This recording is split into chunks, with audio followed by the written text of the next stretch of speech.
Уламжлалт аргаар жүлхийг одоо эмчлээд эдгэж гинэ гэсэн ийм мэдээлэл одоо явж байна. Үүнтэй холбогдуулаад зарим иргэд ч гэсэн малдаа одоо энэ вакциныг хийлгэхгүй бид бас уламжлалт аргаараа эдгэнэ гэсэн байр сураач гэсэн илэрхийлж харагдана лээ. Тэгэхээр энэ тал дээр ер нь яг аймгийн мал эмнэлгийн газраас мэрэгжлийн чиг үүрэг бүхий байгууллагуудаас ер нь ямар мэдээллийг өгмөр вэ?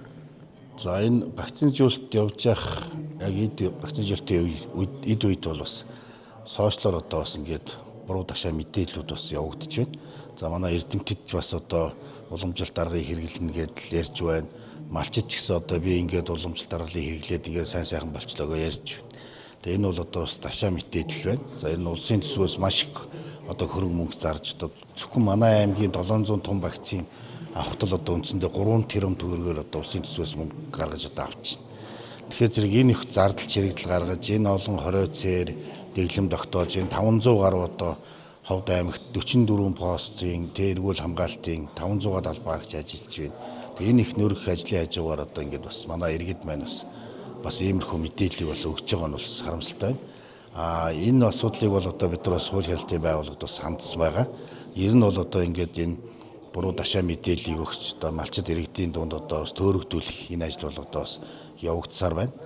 Гэхдээ бол одоо шинжлэх ухааны байдлаар одоо мэрэгжлийн байгууллагаас бол одоо уламжлалт аргаар эмчлэх ийм одоо арга зүйтэй технологитой юм байгаа бол одоо бид нар бол тэрийг мөрдөд явахд бол болохгүй байхгүй. Даанч одоо тийм арга зүй юмд бол энэ салдвар төвшин дээр бол алга.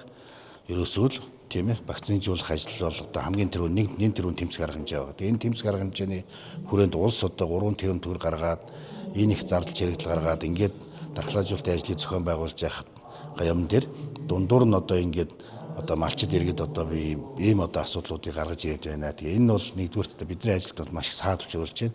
За сая 2-3-ны үед бол одоо энэ мэдээлэл гараад ерөөхдөө бас ажил болго зохисох хэмжээнд иргэд явагдлаа. Малчид иргэд одоо эн чинь ингэдэм байж тээ энэ малчин энэ элдв очир гэдэг булган сумын иргэн маань ингэсэн байж тээ. Тэгэхээр зэрэг бид нар одоо яах энийг чи хийх шаардлага байгаа юм уу байхгүй мó гэдэг ингээд масар их тийм одоо сөрөг үр дагаврууд гарч ийн л да. Тэгээ энийг бол яг эргээд бид нар бас малчид иргэдэд ойлгуулад эн чи одоо энэ эмчилгээ байхгүй одоо энэ тэмцэх арга хэмжээ чинь вакцин хийж одоо тэмцтэй маа гэдэг арга зүгээ бас нэлээс ойлгуулсны үндсэн дээр одоо энэ ажил бас нэлээ явагдлаа. Гэхдээ цаашдаа бол одоо бас энэ одоо ийм одоо сошиалор одоо ийм буруу зүрх мэдээлэл хийж байгаа асуудлууд дээр бас нэлээс анхаарч ажиллана гэж үзэж байна.